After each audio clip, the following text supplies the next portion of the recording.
Welcome to Africo Tales, where the rich stories, myths, and wisdom of Africa come alive. They said no maid ever lasted in that house, not one. The gate was grand, the mansion breathtaking. But inside was a battlefield. At the heart of it was Madame Rose. Beautiful, polished, and deadly with her words. She slapped without warning. She yelled without mercy, and her insults could cut deeper than a whip. She had broken 9 maids in 6 months. Some ran away crying. Some left before morning. One jumped the back fence barefoot. Then Naomi walked in, dark-skinned, quiet, carrying nothing but a nylon bag and the fire in her eyes. She wasn't there to run. She wasn't there to please. She had a sick daughter. Nothing left to lose. And a weapon Madame Rose had never faced before. What Naomi did in that house didn't just change her life. It broke the unbreakable Madame Rose. The mansion on Bishop Admi Drive, Banana Island, was the kind of place people slowed down to stare at. A towering black gate, a flawless driveway. Cars so polished they caught the sun like mirrors. But past that perfect exterior, the air was heavy. The staff moved like shadows. The cleaner avoided eye contact. Even Mama, a chef who had once cooked for presidents, measured every step as though afraid to disturb the silence. That silence had a source. One person, Madame Rose Richards. Some called her Madame Ice, others Madame Perfection. And when she passed, older staff muttered a name in hushed tones, one they dared not say aloud in her presence. At 33, Madame Rose looked like she had stepped out of a fashion magazine, tall, fair-skinned, and always dressed like she had a red carpet waiting, even if she was only going to the garden. Her perfume lingered long after she left the room, her words even longer. She didn't just give instructions, she commanded. She didn't just discipline. She struck with a slap or a sentence sharp enough to leave invisible wounds. In this house, her opinion was law. And in just half a year, 9 maids had walked out under that same black gate. Some in tears, some in silence, one without her shoes. The house itself wasn't the problem. The work wasn't the problem. The problem was her, Madame Rose. She was Mr. Femi Richards' second wife. The first had died many years ago, leaving a silence in the mansion that was never truly filled. Mr. Femi Richards was a man who carried power like a second skin, almost 60, with silver streaks in his hair, 2 thriving oil companies, and more houses than most people owned pairs of shoes. People spoke his name everywhere. Of course they did. But what they whispered about the most was the maids until Naomi arrived. Nobody said hello. Nobody asked her name, because they were tired of learning names that changed every week. The housekeeper simply pointed to a mop and muttered, "Start with the marble floors. Madam is coming downstairs." Naomi didn't argue. She tied her scarf, picked up the mop, and began to work. She had one reason for being there. Her daughter Deborah in and out of the hospital. The bills were piling high, threatening to drown her. Naomi whispered to herself, "Just endure it. Even if they insult you, endure it. 3 months, that's all for Debbie." She was still wiping the center rug when she heard it. Click, clack, click, clack. Heels, sharp ones, then silence. Naomi looked up, and there she was, Madame Rose, standing at the top of the stairs in a wine-colored silk robe, holding a cup of tea like she owned the whole world. She looked Naomi up and down, then at the mop, then at the water bucket beside her, and without saying a word, she tipped the bucket over. The water splashed across the clean tiles. Naomi gasped, stepping back. Madame Rose came close, eyes cold. "This is the 3rd time this week someone blocks my walkway. I'm not in the mood. Clean it now." Naomi didn't speak. She bent down, picked up the mop again. Her slippers were soaked, but she kept cleaning. From the hallway, the housekeeper whispered, under her breath, "She won't last. She looks too soft." But what nobody knew was this. Naomi had buried her pride long ago. She had cleaned homes where they treated her worse. She had begged in hospitals for her daughter's life. She wasn't soft. She was silent fire. The next morning, Naomi woke up. Before 5 a.m., she swept the front yard, cleaned the glass doors, and mopped the sitting room again. This time with less water, no splash, no mistakes. She didn't come to joke. By 6:30 a.m., she was in the kitchen washing plates beside Mama Ronke, the cook. Right on cue, they heard the slippers. Soft, controlled, angry. Madame Rose entered the kitchen with a silk robe tied tight around her waist and her phone in her hand. "Where's my lemon water?" she asked sharply. Mama Ronke rushed forward. "I was just about to. I wasn't asking you."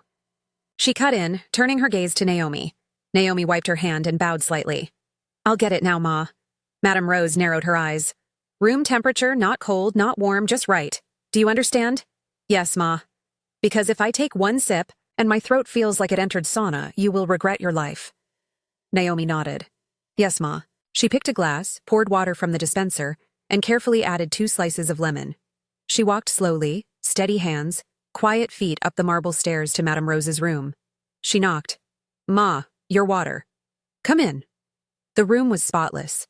Gold curtains, perfume bottles shining on a dresser. A small white dog sat on the bed like royalty.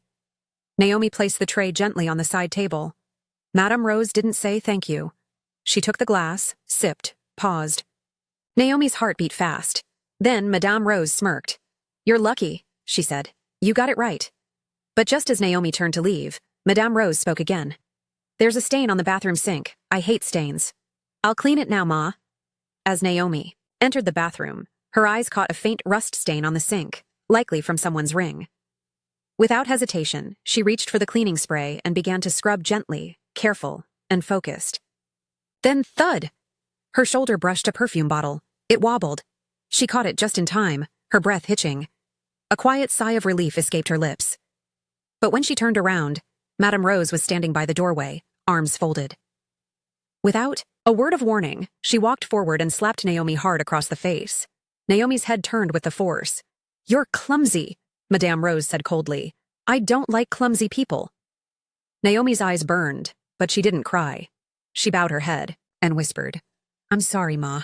Then gently, she picked up the perfume bottle and placed it back in perfect line with the others, hands trembling, spirit steady. You'll clean the guest room next, Madame Rose said, already sinking into her bed, phone in hand. And iron the bedsheet while it's on the bed. I don't like rumples. Naomi nodded again. Yes, Ma. As she left the room, Mr. Femi was standing in the hallway. Gray beard, neatly ironed, a calm face. He had heard everything. Their eyes met. He didn't speak, but Naomi could see it, that small flicker in his eyes. Pity. But she didn't need pity. She needed that salary. She walked past him without a word and went straight to the guest room. Because in Naomi's heart, one thing was clear. She would not leave, not until her daughter could live. By the 3rd day, everyone in the house was watching. Naomi hadn't cried, she hadn't shouted, she hadn't packed her bag and run like the others. But Madame Rose wasn't done, not even close. She didn't like being ignored, she didn't like being studied, and something about Naomi's silence felt like defiance. So she turned the temperature up. First, it was the missing uniforms. Naomi had just finished cleaning the guest room. When she returned to her quarters and found her uniform gone, all that was left in the cupboard was a see-through lace nightgown that obviously wasn't hers. Naomi didn't say a word. She came out wearing a faded t-shirt and her own wrapper. The housekeeper gasped. You're going out like that? Naomi only replied, It's clean, it's decent, it's enough. Later that day, Madame Rose came downstairs, took one look at her, and smiled. Her slow, mocking smile. Did you sleep in the gutter? Or are you just dressing to match the mop? Some of the staff chuckled nervously. Naomi didn't respond. She bowed, picked up the mop, and kept working. But the more she didn't react, the more Madame Rose became unsettled. Then came the accidents. Madame Rose poured red wine on the white sitting room rug and acted like it was a mistake. But it wasn't. She did it on purpose just to test Naomi's patience. Naomi didn't ask questions. She didn't complain. She quietly picked up a towel and started cleaning. Once Madame Rose even accused Naomi of breaking a crystal bowl that she herself had knocked over, still no reaction. Naomi simply said, I'll clean it up, Ma. Even Mr. Femi Richards began to notice. One evening, he sat quietly in the garden with his newspaper when he saw Naomi sweeping near the flowers. Her wrapper was torn at the edge. Her face looked tired, but her hands were steady. Naomi, right? He asked, voice low. Yes, sir, she said, stopping to greet him properly. Are they treating you well here? He asked carefully. She paused, then smiled. They're treating me like life treats many of us, sir. But I'll be okay. He blinked. That night, Mr. Femi looked at Rose and said, Why is that girl still here? With the way you've treated her, most people would have quit by now. Rose took a slow sip of her wine, smiled slightly, and said, She's still useful. That's why she's here. But even she could feel it. The energy in the house had changed. Naomi didn't fight back with words or tears. She fought back with presence, with patience, with that quiet, unshakable dignity that you can't buy in the market. And that was starting to scare Madame Rose. It was Saturday morning. The sky was heavy with clouds, and a soft drizzle tapped gently on the windows of the mansion. Inside, the house was unusually quiet. No insults, no slammed doors, no shouted names. Naomi noticed. She had just finished sweeping the east wing when she passed by the hallway mirror and saw a reflection that made her stop. Madame Rose, seated on the marble floor, barefoot, her silk scarf half falling off her head, makeup smeared, mascara running like someone had wiped tears too fast. Naomi froze. She had never seen the woman look human. Madame Rose didn't see her, yet. She was staring at herself in the mirror, almost like she didn't recognize the woman looking back. Her red wine from last night still sat on the floor. Her phone was locked, her heels thrown to one side. Naomi wanted to turn back. This wasn't her business. But something deeper than duty held her feet in place. She stepped forward, slowly. "Ma." Madame Rose turned sharply. Her face, usually fierce and firm, looked cracked, soft even. "What do you want?" she asked sharply, wiping her face fast. Naomi bowed her head. "Sorry, Ma. I didn't mean to disturb." She placed a small, neatly folded clean towel beside her on the floor. Then she turned to leave. "Wait." Naomi stopped. Rose stared at her, eyes red, voice shaky. "Why do you stay?" she asked. Naomi was quiet for a moment. Then she said gently, "Because I need to for my daughter." "You could get another job." Naomi smiled faintly. "Maybe, but they won't pay like this one. And my daughter's hospital doesn't accept stories." Rose looked at her, studied her face. "You're not scared of me?" Naomi hesitated, then said the truth. "I used to be scared of life, but when you face death in a hospital ward holding your child's hand, nothing else can really break you again." Madame Rose looked away. For a long while she said nothing. Then quietly, she whispered something Naomi never expected to hear. "They said I wasn't good enough." Naomi's brow furrowed. "Who, Ma?"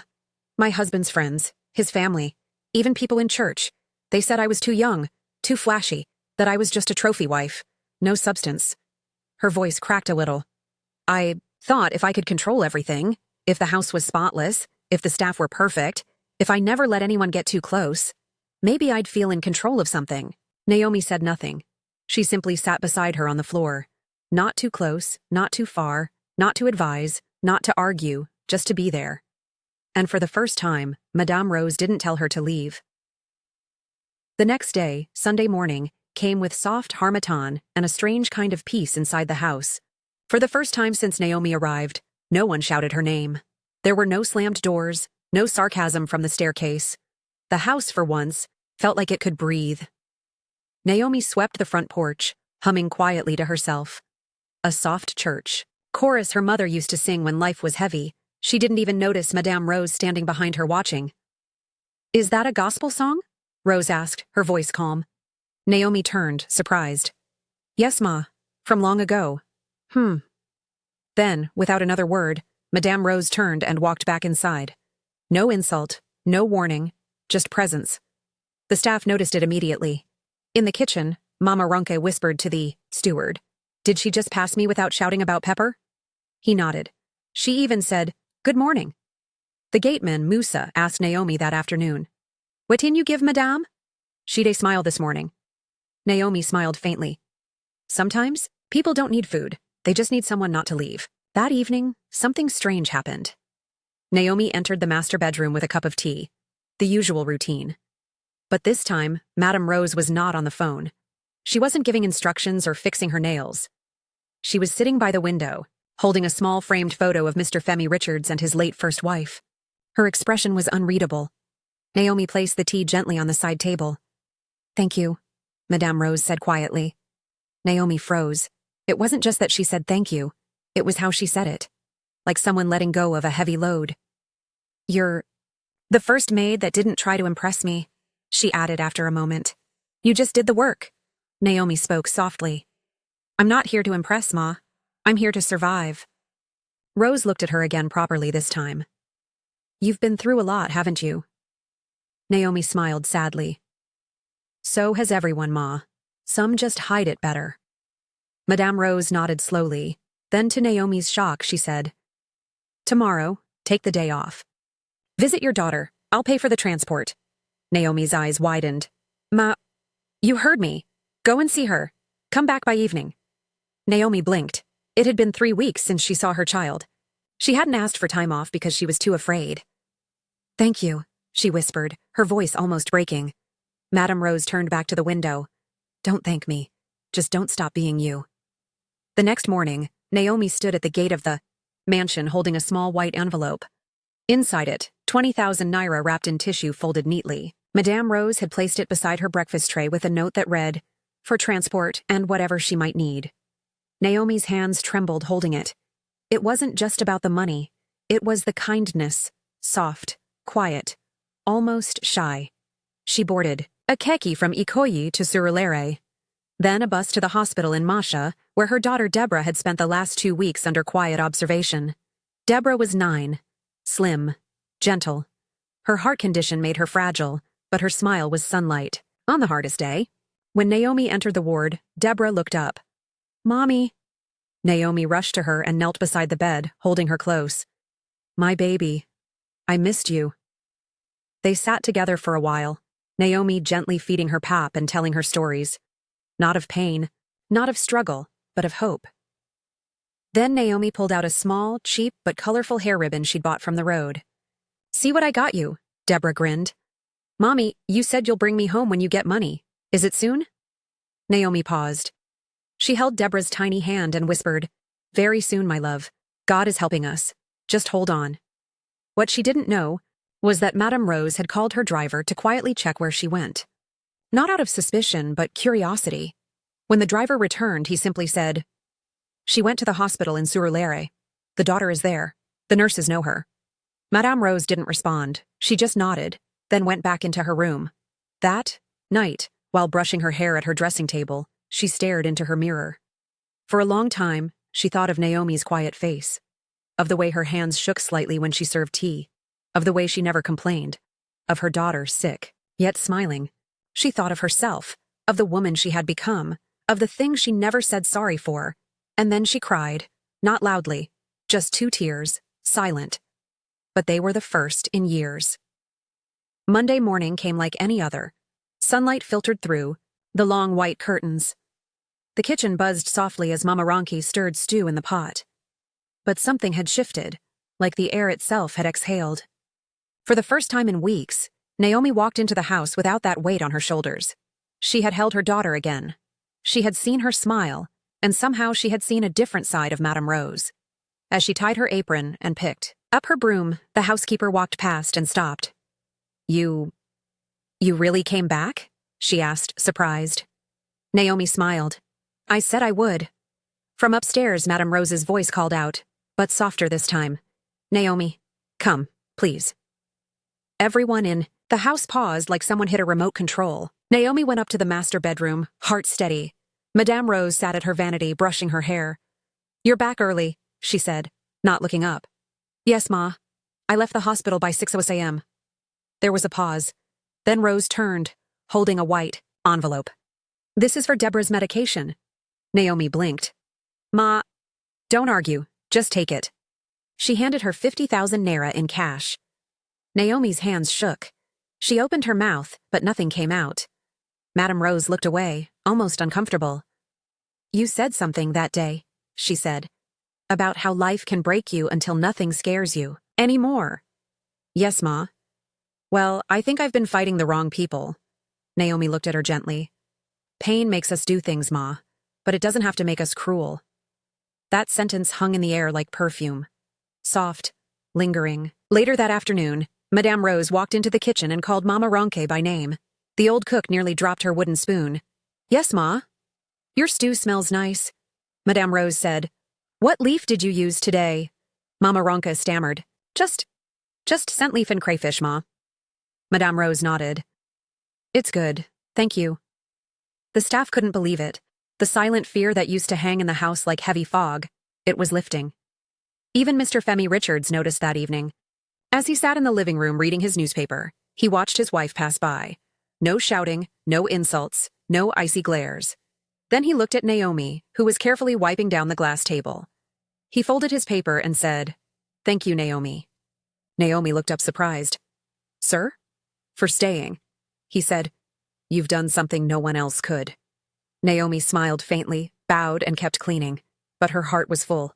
Because in that moment, she realized something. She didn't just come to clean a house. She came to clean pain. And she had done it one silent day at a time. 2 weeks passed. And in those 2 weeks, the house changed completely. No shouting, no broken glass, no walking on eggshells.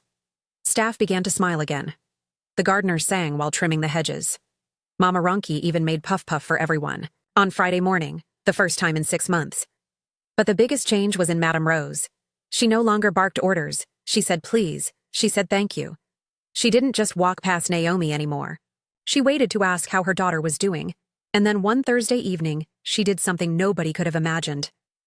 She called Naomi into the living room. Dress well tomorrow, she said. Naomi frowned. Ma? You're following me somewhere. Where? To my women's luncheon. Naomi's eyes widened. Ma, I can't go to that kind of event. Yes, you can, Rose said calmly. You'll just come with me. I want you there. Naomi had no words. Madame Rose went on. There are some women I need to introduce you to. Doctors, NGO workers. One of them runs a health foundation. She may be able to help with Deborah's treatment. Naomi's eyes began to glisten. Ma, I don't even have... I already bought you something. Madame Rose interrupted gently. It's on your bed. When Naomi returned to her room, there it was. A soft peach-colored gown, simple and elegant, folded beside a matching headscarf. Naomi touched it slowly. She sat on the bed and wept quietly, not because she was sad, but because someone finally saw her. The next day, Naomi rode in the back of Madame Rose's SUV. The driver opened the door for her like she belonged. At the event, people stared. Madame Rose walked into the fancy restaurant with Naomi by her side, like an equal, not a maid, not a worker, but a woman who mattered. This is Naomi, Rose said to one of the ladies at the table. She's stronger than most women I know, and her daughter is a fighter, the woman smiled. I run a children's heart foundation. Maybe we can help. Send me her details. Naomi stood there frozen in gratitude. And in that moment, she knew this wasn't just a job anymore. This wasn't just survival. This was the beginning of something new. The next Monday morning started like any other. Naomi was in the kitchen gently peeling yam when her small phone rang. Unknown number. She wiped her hand on her wrapper and answered. Hello? Good morning. Is this Miss Naomi, mother of Deborah? Yes, this is she. This is Dr. Adisua from the Children's Cardiac Foundation. Madame Rose referred you to us after the luncheon last week. Naomi stood slowly, the yam peeler falling from her hand. Yes, doctor. I remember her telling me something. Well, we've reviewed your daughter's case, her test results, her records, and we'd like to sponsor her next 2 procedures fully at no cost. Silence. Naomi gripped the kitchen counter. I'm sorry, Ma. What did you say? You heard me, Ma, the doctor said with a smile in her voice. We're covering the cost, transport, medications, everything. We'll even assign a pediatric nurse to follow up after her surgery. Naomi dropped to her knees. Tears rolled down her cheeks as she whispered, Thank you, Jesus. Thank you. Mama Ronki rushed in, alarmed. What'd happen? Naomi looked up, eyes red but smiling. They're paying for Deborah's surgery. The entire kitchen exploded in joy. Even the driver who walked in to collect keys paused and said, Naomi, you mean Am? Naomi nodded, still crying, still overwhelmed. Madame Rose, she made it happen. That evening, Naomi entered Madame Rose's room quietly, carrying a fresh cup of lemon tea. She placed it on the table and turned to leave. But Rose stopped her. Did they call? Naomi turned slowly. Yes, Ma, this afternoon. She couldn't hold back the tears.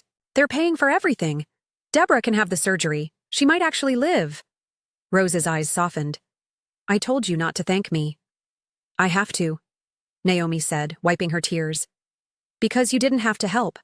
But you did.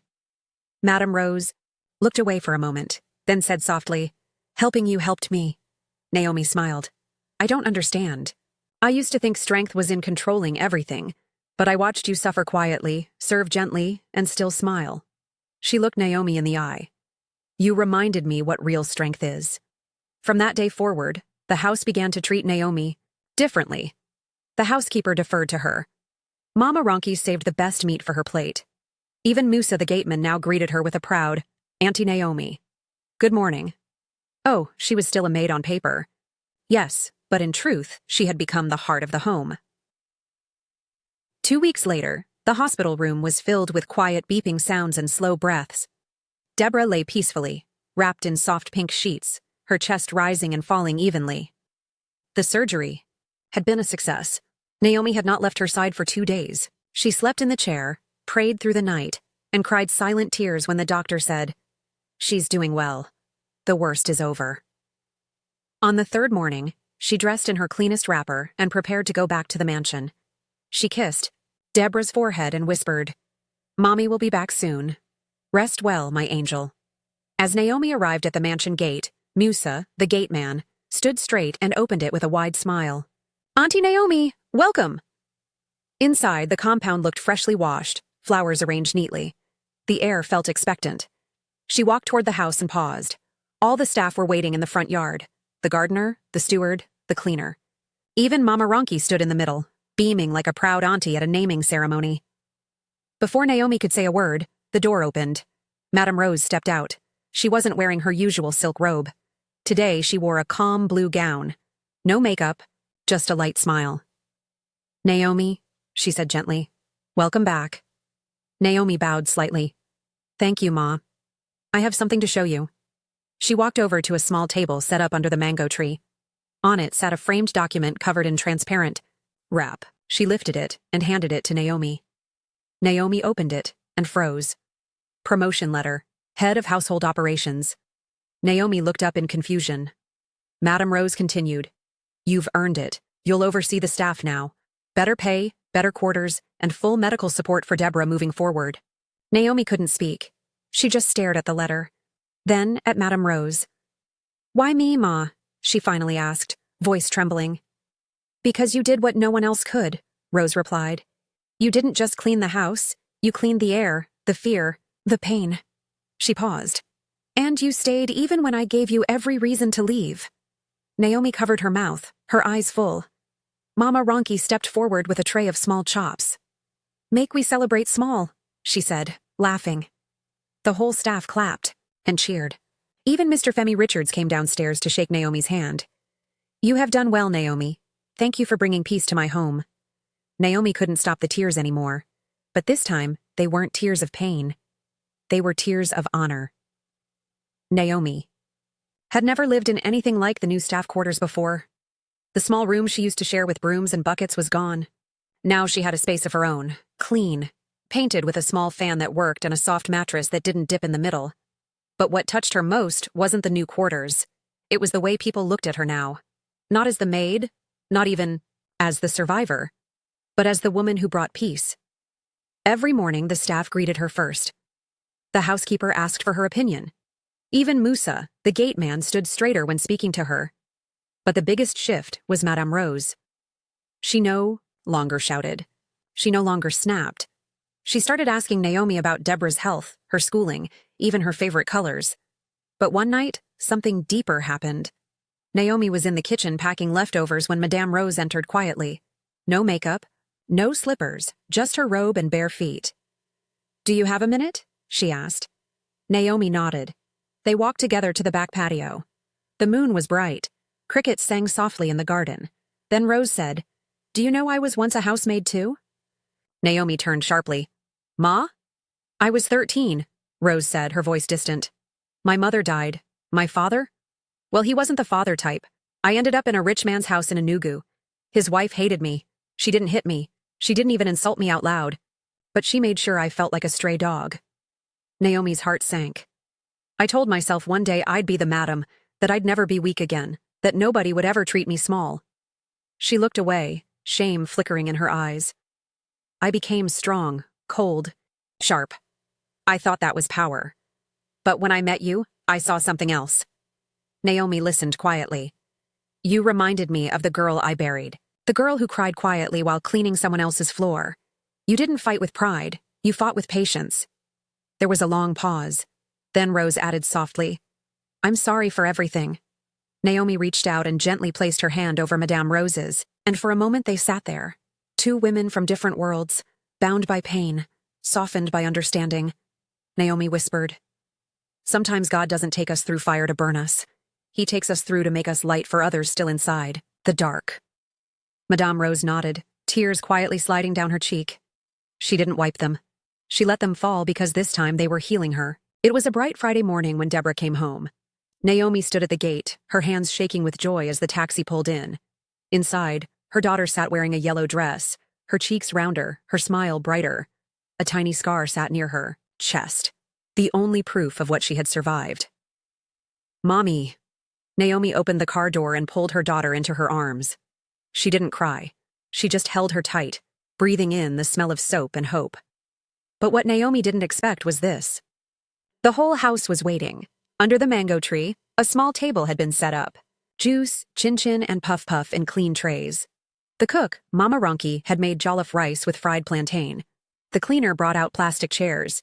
Even Musa hung balloons made from blown gloves. And right in the middle of them all, wearing a soft pink gown and a bright smile, stood Madame Rose. She walked up to Deborah, knelt beside her, and offered her a small wrapped gift. "It's a storybook," she said.